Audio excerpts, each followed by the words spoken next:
Eu quero falar nessa manhã sobre um tema que nós começamos a falar domingo passado, e eu quero aqui desdobrar um pouco esse tema. Nós começamos a falar sobre o tema evite os excessos, seja saudável e esteja pronto para a vinda de Jesus. E hoje eu quero fazer a parte 2, compartilhar com você a parte 2 desta ministração. Nós vivemos uma sociedade de excessos, e isso a gente já viu e percebemos por todos os excessos e exageros que acontecem, não só na sociedade de São Paulo, mas na sociedade brasileira e na sociedade mundial. As pessoas estão abraçando o excesso. E o resultado de quem abraça excesso se chama adoecimento. A nossa geração é uma das gerações mais doentes que existiu sobre a face da terra. E por que a nossa geração está tão doente? Porque está abraçando muitos excessos, coisas exageradas. É excesso de curtição, é excesso nos relacionamentos, é excesso nos gastos com o nosso dinheiro, a gente gasta em excesso, a gente faz muitas coisas em excesso, e isso está adoecendo a gente. É uma sociedade cansada, é uma sociedade de excessos. E domingo passado a gente pôde falar sobre 3 excessos que nós precisamos identificar e evitar eles. Primeiro foi o excesso de ocupação, segundo o excesso de gastos e terceiro o excesso de palavras. Tem gente que está sofrendo porque está falando muito, está falando demais, está falando o que não deveria falar. E hoje eu quero falar sobre 3 outros excessos que a gente precisa identificar e evitar eles. Então o primeiro deles é excesso de medo. Diga isso comigo, eu preciso evitar todo excesso de medo na minha vida. O excesso de medo é aquele tipo de medo que nos paralisa. É aquele tipo de medo que nos impede de nos movimentar por fé e acessar e viver os propósitos que Deus tem para nós. O excesso de medo é uma atitude que provoca em nós pânico. Medo em excesso, alguns tipos de paranoias que não existem, que são irreais. Fantasmas que nós mesmos criamos para nos atormentar. Muitas das coisas que a gente tem excesso de medo não são reais, são imaginárias. São fruto da nossa mente excessivamente preocupada. E nada daquilo que a gente tem excesso de medo que vai acontecer. Quantas pessoas, elas acordam de manhã, como a Paula disse aqui, e ao invés de agradecer a Deus por um novo dia, elas já acordam dizendo, será que hoje é meu último dia de vida? Será que é hoje que eu vou morrer? E aí a pessoa cai em si, e ela vive uma semana, ela vive 1 ano, ela vive 10 anos, ela vive 40 anos mais do que aquilo. Quantas pessoas acordam de manhã e de vez dá graças a Deus porque estão empregadas, porque tem uma fonte de renda, porque estão empreendendo, estão trabalhando, estão gerando recurso, elas acordam de manhã já em pânico dizendo, será que é hoje que meu chefe vai me demitir? Será que é hoje que eu não vou vender o suficiente? Será que é hoje que eu não vou conseguir pagar a conta? E esse excesso de medo paralisa a pessoa. E aí a pessoa passa por aquele dia e descobre que o chefe não demitiu, que ela conseguiu pagar a conta ainda que atrasada, mas ela conseguiu lidar com os compromissos da vida. Então o excesso de medo está paralisando muita gente, deixando muita gente adoecida. No Antigo Testamento, nós vemos um exemplo de alguém que foi assediado por esse sentimento. E esse alguém foi Josué. A missão de Josué era fazer o povo de Deus entrar na terra prometida. Ele tinha que atravessar o Jordão e entrar a Canaã, a terra que Deus prometeu a Moisés e à nação de Israel. E esse Josué, ele se viu diante desta missão de liderar o povo rumo à tomada e a tomar posse e a entrada da terra prometida. Então, Deus precisou usar Moisés para que todo o excesso de medo na vida de Josué fosse afastado. Olha o que a Bíblia diz em Deuteronômio 31. Abra comigo a sua Bíblia. Deuteronômio 31, versículo 7. Diz a palavra: e chamou Moisés a Josué e lhe disse aos olhos de todo Israel: esforça-te, anima-te, porque com este povo entrarás na terra que o Senhor jurou a teus pais lhes dar. E tu, presta atenção nisso, tu os farás herdá-la. Versículo 8, você pode ler? 1, 2, 3.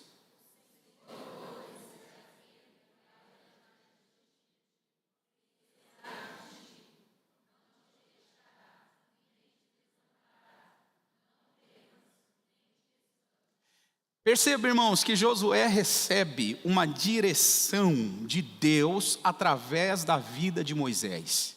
E que direção foi essa? A direção é que diante de toda a nação de Israel, versículo 7, o Senhor disse através de Moisés para Josué: esforça-te, anima-te. Deus estava dizendo para Josué: Josué, a missão é dura, é árdua, é espinhosa, mas eu sou contigo. Você não vai nessa missão sozinho, Josué. Você não vai nessa missão sem a minha presença. E quando eu olho para a figura de Josué, irmãos, é inevitável a gente não olhar para a figura de Jesus, porque Jesus é o nosso Josué. Você diz amém? Assim como Josué foi um líder para a nação de Israel, Jesus é o líder do povo dele, a igreja. E Jesus, que é o nosso Josué celestial, ele está fazendo tudo para que a gente acesse a terra prometida. O versículo 8, Moisés diz para Josué o seguinte: o Senhor é aquele que vai adiante de ti. O Senhor é aquele que será contigo. O Senhor é aquele que não te deixará. O Senhor é aquele que não vai te desamparar. Não temas e nem se espantes. E essa promessa que Moisés fez para Josué é a promessa de Deus para a nossa vida nesses dias. Eu acho que você não entendeu isso. Essa promessa que Deus fez para Josué é a promessa que nós carregamos nos nossos dias. Não precisamos ter medo, e eu estou falando do medo excessivo, não estou falando do medo que é mecanismo de defesa e essencial, porque por medo você não atravessa a marginal em dia de pico, por medo você não sai aqui sobre a estrada de Itapecerica e atravessa ela sem olhar o farol, por medo, se você vê um pitbull solto você vai correr, percebe? Esse é o medo natural, a gente tem que ter, sim ou não? Eu estou falando do excesso de medo. Aquele excesso de medo que te paralisa, que te deixa acuado, que te deixa como essa imagem aqui, ó, todo encolhidinho, esperando o que vai acontecer. Ai meu Deus, deixa eu me encolher aqui para ver o que vai acontecer. E isso faz com que você não se posicione em fé. Faz com que você não assuma riscos. Faz com que você não caminhe na direção do que Deus revelou de propósito para a tua vida. Esse excesso de medo está paralisando muitos filhos de Deus. E a missão que Deus deu para Josué era uma missão que não poderia ter excesso de medo. Aprenda isso. A missão que Deus confiou a você é uma missão que você não pode carregar excesso de medo. Você não pode ter medo excessivo, porque se você tiver, você não vai cumprir a missão que está confiada a você. Qual é a missão ou direção que Jesus tem dado a você? Qual é o medo excessivo que você está carregando? De dar errado? De alguém não acreditar no que você diz? De alguém rejeitar você? De alguém ao invés de participar e ser um apoiador, ser um inimigo e um perseguidor? É esse o medo excessivo que você carrega? Quem ama, irmãos, não coloca aquele a quem ele ama numa situação furada. Eu posso lhe afirmar algo: o Deus que lhe entregou a missão, Ele te ama. E se Ele te ama, Ele não vai te colocar numa roubada. E se Ele te ama, Ele não vai te colocar numa missão furada. Então esse medo excessivo não faz sentido na sua vida. Não faz sentido na sua existência. Ele está te adoecendo. Ele está te deixando paranoico. Ele está te deixando paralisado. Quem ama não nos coloca em situações furadas. 1 João capítulo 4 e verso 18. Olha o que a Bíblia diz aqui. No amor não há o que, gente? Antes, o perfeito amor lança fora o temor. Porque o temor traz consigo o quê? A pena. E o que teme não é aperfeiçoado em amor. Olha o que o apóstolo João está dizendo aqui. Onde está o amor de Deus, não existe temor ali. E que temor ele está se referindo? Não é aquele temor positivo. Não é aquele temor reverente. A gente teme a Deus. Isso é bom, isso é positivo, isso é saudável. O apóstolo João está falando de um temor servil. É aquele tipo de temor que a pessoa tem do patrão, que é muito rude, muito severo. Sabe isso? Já teve patrão assim? Muito rude, muito severo, que nem te dá bom dia, que já chega de manhã com a cara brava, e você fica com, ai meu Deus, o que ele está pensando de mim? Ai meu Deus, o que ele vai falar para mim hoje? Ai meu Deus, será que eu vou ser mandado embora? Não, é esse tipo de temor que o apóstolo João está dizendo que o amor não traz. O amor de Deus afasta esse tipo de temor ruim. É aquele tipo de temor que um criminoso que cometeu um crime tem diante de um juiz. Porque ele sabe que aquele juiz pode pronunciar a sentença dele de culpado. E aí aquele criminoso fica em pânico, ele treme, ele fica...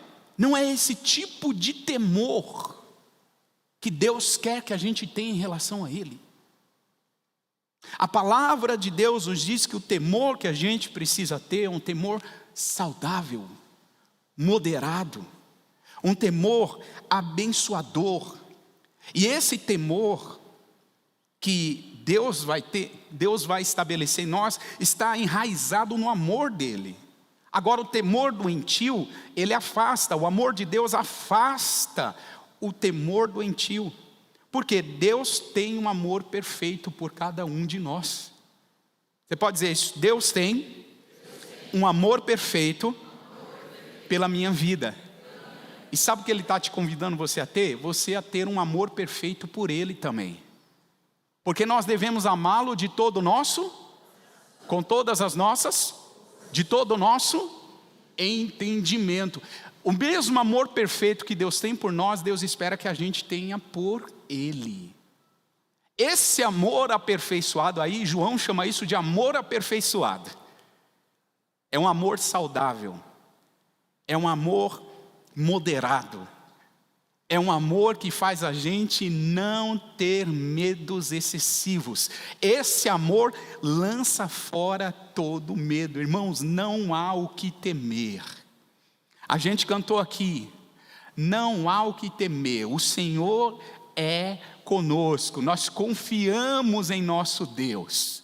Ele é poderoso, não são as guerras, não serão as doenças, não serão um cenário político, não será a maldade das pessoas, nada pode plantar temor em nossos corações, porque confiamos em nosso Deus. Esse amor faz isso com a gente, ele faz a gente afastar esse temor adoecido. Então, primeiro excesso que a gente tem que evitar é o excesso de medo. Segundo excesso, irmãos, excesso de razão. Diga isso comigo: eu preciso evitar e afastar de mim todo excesso de razão. Pessoas que têm um excesso de razão dificilmente ouvem os pontos de vista dos outros. Pessoas que têm excesso de razão estão sempre certas e nunca erradas. Pessoas que têm excesso de razão, elas se fecham nas suas opiniões, não conseguem aprender com os outros e muito menos aperfeiçoar o seu ponto de vista. Porque quando a gente ouve o outro, nós estamos aprendendo com o outro e Deus está nos dando a oportunidade de aperfeiçoar o nosso próprio ponto de vista. Você diz amém para isso?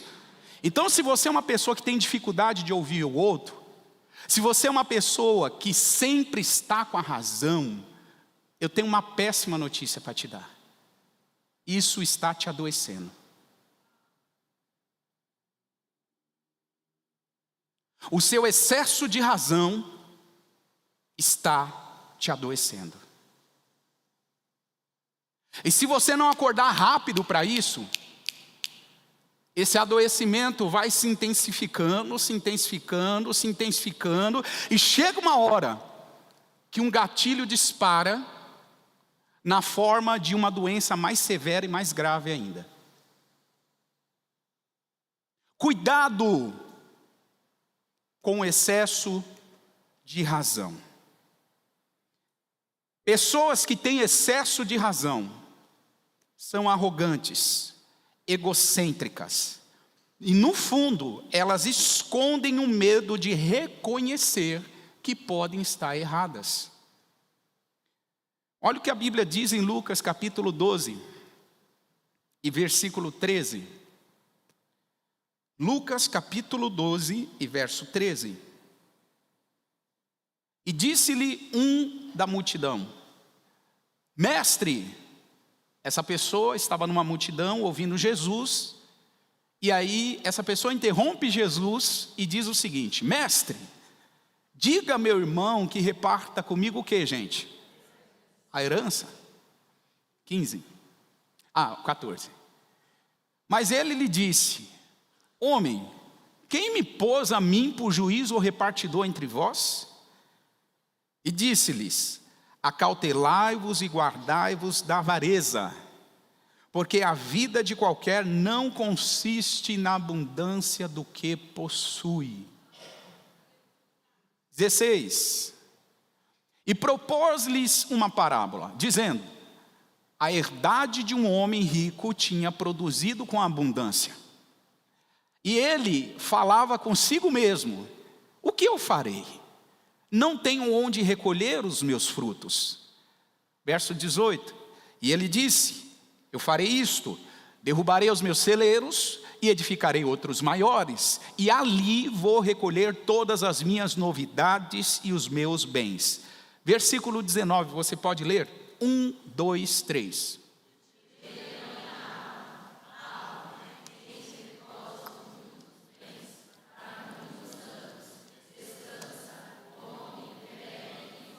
Quantos aqui já ouviram essa parábola que Jesus contou? Levante sua mão. Muito bem.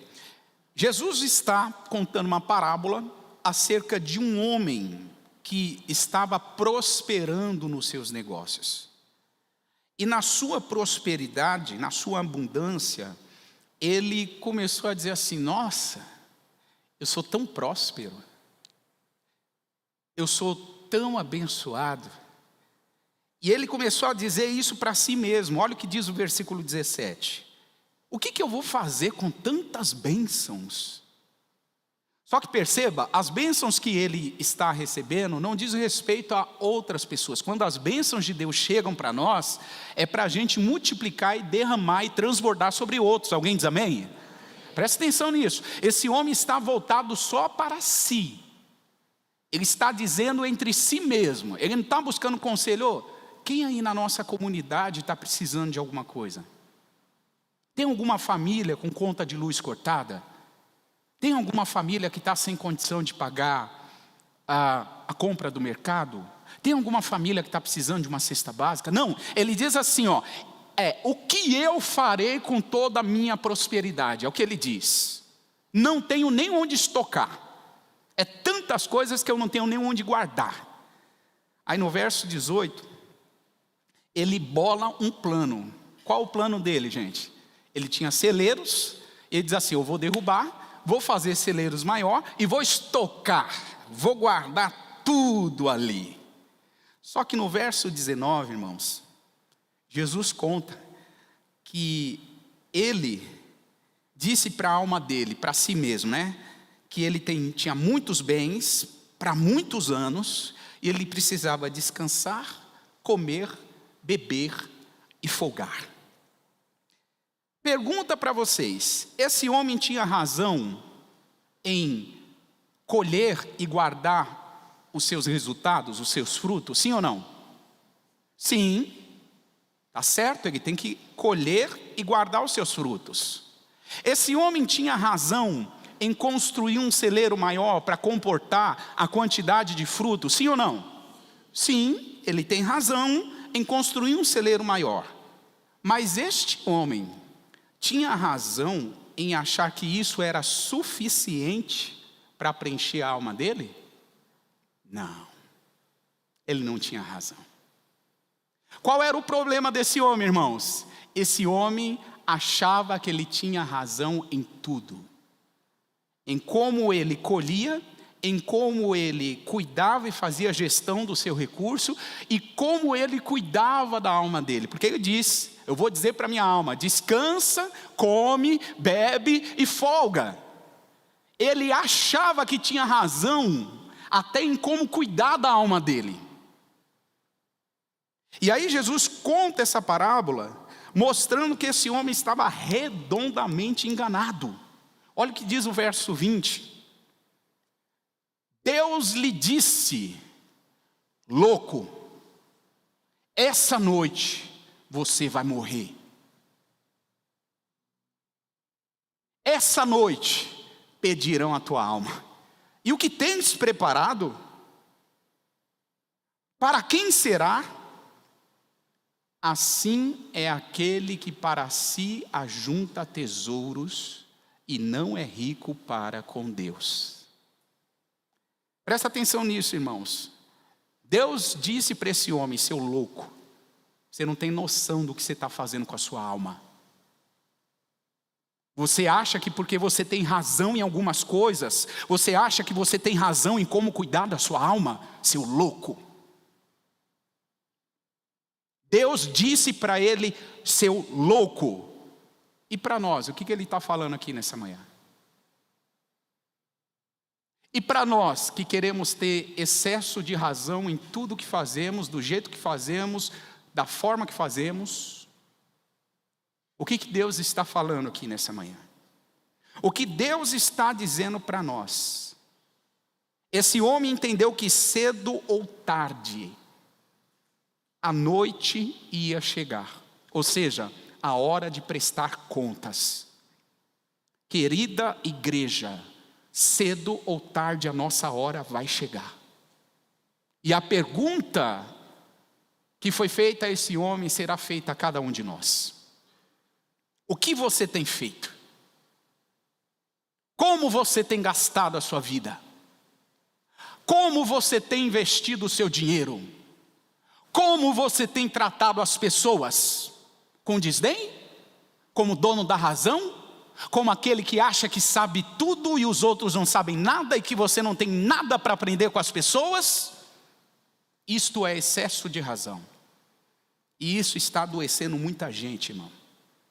Eu conheço muitos casamentos adoecidos, porque um homem quer ter a última palavra na sua casa e quer se exceder na razão.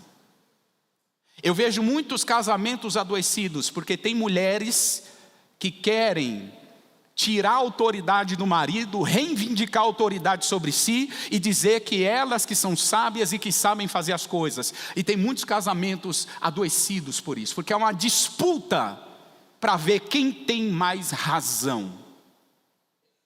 Quem tem mais razão?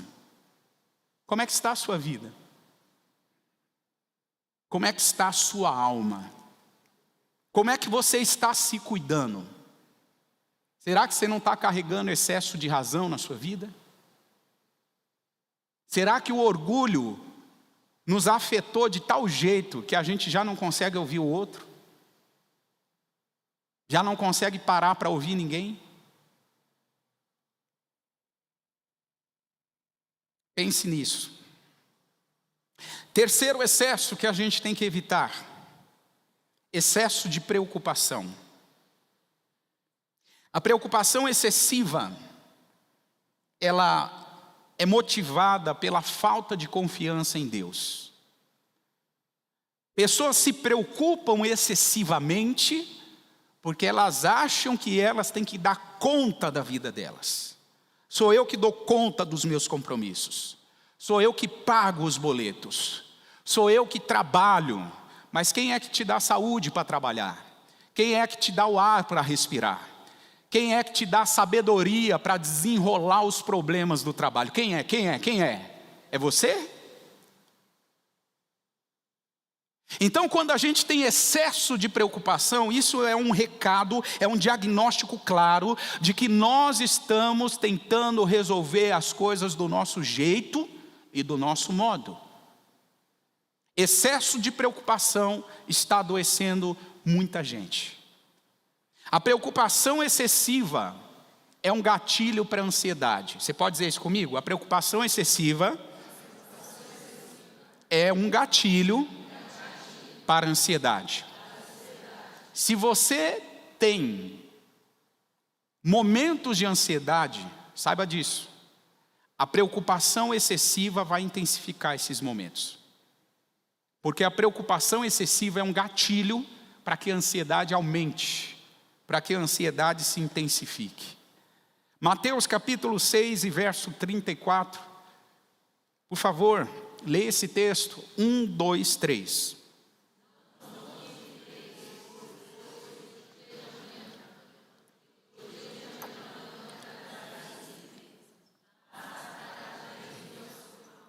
Basta a cada dia o seu mal. O mal de hoje não será o mal de amanhã. Não será o mal da semana que vem, do mês que vem, do ano que vem. Mas se você puxa para hoje o mal que só viria no ano que vem, o mal que só viria na semana que vem, o mal que só viria amanhã, se você traz para hoje, isso tem um nome. O nome disso é excesso de preocupação. E você não está ajudando nada, trazendo o mal de amanhã para hoje. Você não está se ajudando em nada, pelo contrário, você está se adoecendo. Você está se prejudicando. Jesus disse: não se inquiete. Essa expressão corresponde a dizer o seguinte: não se preocupa excessivamente. Irmão, Jesus está no barco e está falando para a gente não se preocupar excessivamente. Jesus está no barco e está dizendo para nós: não tem por que você se preocupar tanto. E a gente está se acabando. Ah, meu Deus, amanhã vai resolver o problema, o mês que vem, o ano que vem. A gente está adoecendo, igreja. Porque estamos se preocupando excessivamente com coisas que nem ainda aconteceram. Sendo que Jesus está no barco e está dizendo para nós: pare de se preocupar excessivamente. Nesse mesmo texto de Mateus 6, volte alguns versículos. Mateus capítulo 6, versículo 25. Jesus disse assim: por isso eu vos digo, não andeis cuidadosos quanto à vossa vida, pelo que haveis de comer ou pelo que haveis de beber, nem quanto ao vosso corpo, pelo que haveis de vestir. Não é a vida mais do que o mantimento? Não é o corpo mais do que as vestes? 26. Olhe para as aves do céu. Elas não semeiam, elas não cegam, ou seja, elas não colhem, elas não ajuntam em celeiros, e o vosso Pai Celestial as alimenta. E aí Jesus termina com uma pergunta para os discípulos, que se eu tivesse nessa ocasião, irmão, eu não ia saber onde enfiar a cara. Jesus pergunta para eles assim: se o Pai cuida das aves do céu, Ele não vai cuidar muito mais de vocês? Vocês não têm muito mais valor do que as aves do céu? Se eu estou nessa ocasião, irmão, eu ia ficar sem ambiente. Eu falei: é mesmo, né, Jesus? É mesmo, né? O Pai cuida das aves do céu, por que não vai cuidar de nós? Né? É mesmo, né? Eu ia ficar todo desconcertado. Sabe, irmãos, a gente está se preocupando muito. A gente está se preocupando excessivamente. Deus já está cuidando do nosso amanhã, da próxima semana, do próximo ano e dos próximos 10 anos da sua vida. Deus já está cuidando. Por que você está preocupado excessivamente? Eu não estou dizendo a preocupação normal e convencional, estou falando daquilo que é excessivo, desnecessário, que está adoecendo. O que nós devemos fazer então com a preocupação excessiva? Muito simples. Fazer da nossa preocupação excessiva um motivo de oração. Diga isso comigo: eu preciso tornar a minha preocupação excessiva em motivo de oração. Alguém diz amém para isso? Olha o que diz Filipenses capítulo 4 e versículo 6. Ministério de Louvor já pode se posicionar, por favor. Filipenses 4 e verso 6. Paulo diz assim: não estejais inquietos por coisa alguma, antes as vossas petições sejam em tudo conhecidas diante de quem? Pela oração e com ações de graças. Sabe o que Paulo está dizendo? Não fique inquieto, mas transforma a sua inquietação em motivo de oração. Não fica inquieto ou se preocupando excessivamente, mas pega a sua preocupação excessiva e converte ela em motivo de oração. Converte. Faz com que a sua preocupação excessiva seja motivo de você ir para a presença de Deus. Faça com que a sua preocupação excessiva seja um gatilho para você se tornar mais dependente de Deus. É isso que Paulo está dizendo aqui. Sejam em tudo conhecidas diante de Deus, com oração, com súplicas, com ação de graças. E o resultado disso, versículo 7, vocês podem ler? 1, 2, 3.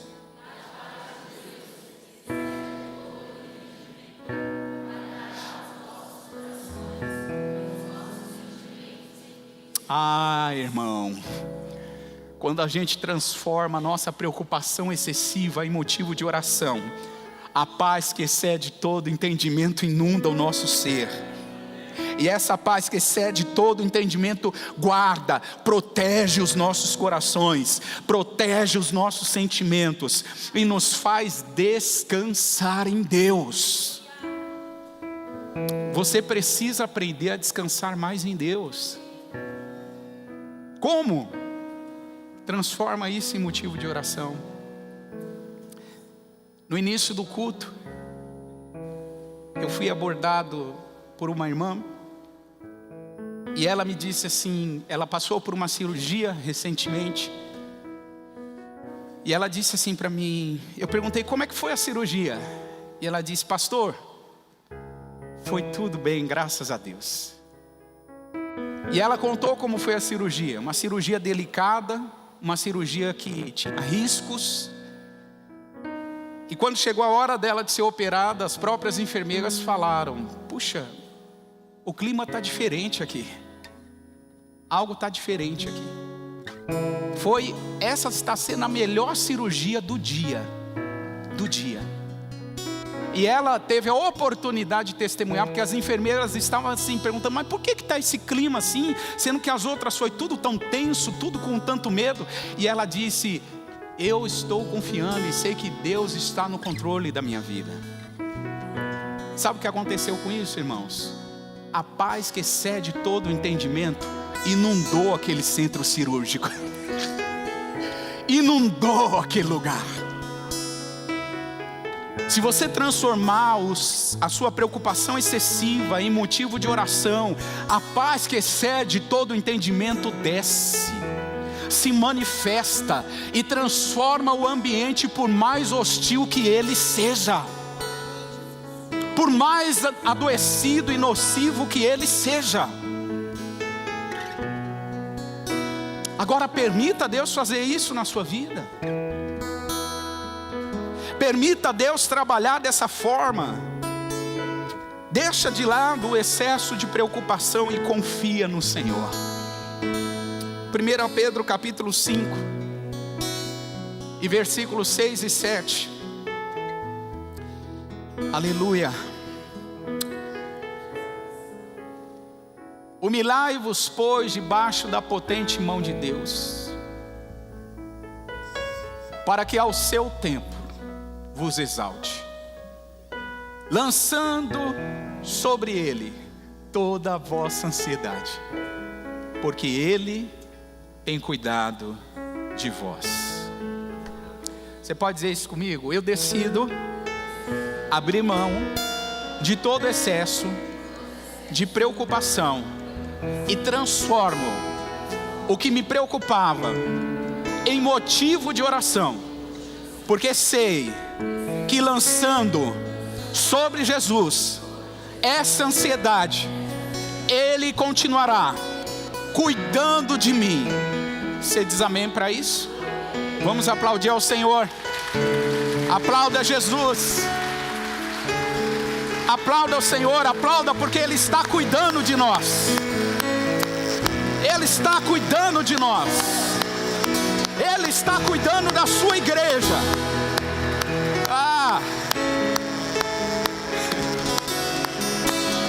Aleluia.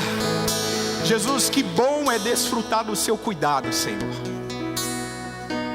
Que bom é nos permitir ser cuidados pelo Senhor. O Senhor é o nosso pastor, de nada temos falta. O Senhor nos faz deitar nos pastos verdejantes e nos guia às águas tranquilas. Obrigado, Jesus, porque cada motivo de preocupação se transforma nessa manhã em um motivo de oração. E nós lançamos sobre Ti toda a nossa ansiedade, porque o Senhor está cuidando de nós. Por favor, se coloque de pé. Nós vamos adorar o Senhor. Faça isso de todo o seu coração. Faça isso com todas as suas forças. Adoremos.